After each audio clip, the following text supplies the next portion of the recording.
Bonjour à tous et bienvenue dans 12h45. Voici les titres de ce vendredi 31 mars. Nouvelle manifestation de la communauté chinoise à Paris hier soir et cette fois encore, il y a eu des débordements.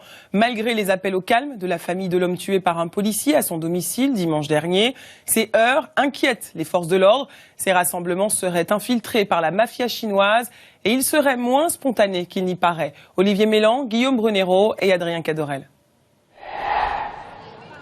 Les slogans se répandent désormais sur les trottoirs. Pour la troisième nuit d'affilée, près d'1 millier de personnes se sont rassemblées dans plusieurs lieux de la capitale. Des mobilisations empreintes d'émotion suite à la mort dimanche d'un citoyen chinois abattu par la police à son domicile. Pour nous, c'est triste.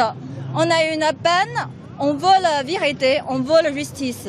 Enfin, on aime la Paris, on aime la France, on aime tout le monde. Je viens en France parce que je l'aime la France. Je pense qu'il faut trouver une solution avec la communauté, pour arrêter le tram, on va trouver la paix. Depuis mardi soir, de nombreux affrontements ont éclaté en marge des rassemblements pacifiques. Selon une note des services de renseignement, il serait le fait de petits groupes autonomes et violents venus s'agréger au mouvement afin de provoquer les forces de l'ordre.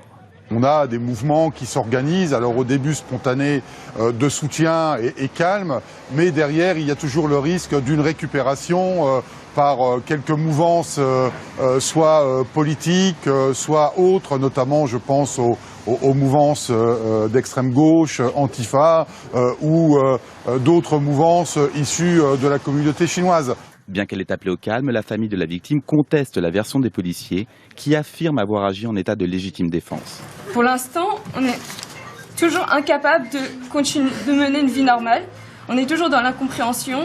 On ne sait pas pourquoi les policiers ont tiré sur notre père. On ne comprend toujours pas. Le parquet de Paris devrait transmettre les conclusions de l'enquête en début de semaine prochaine.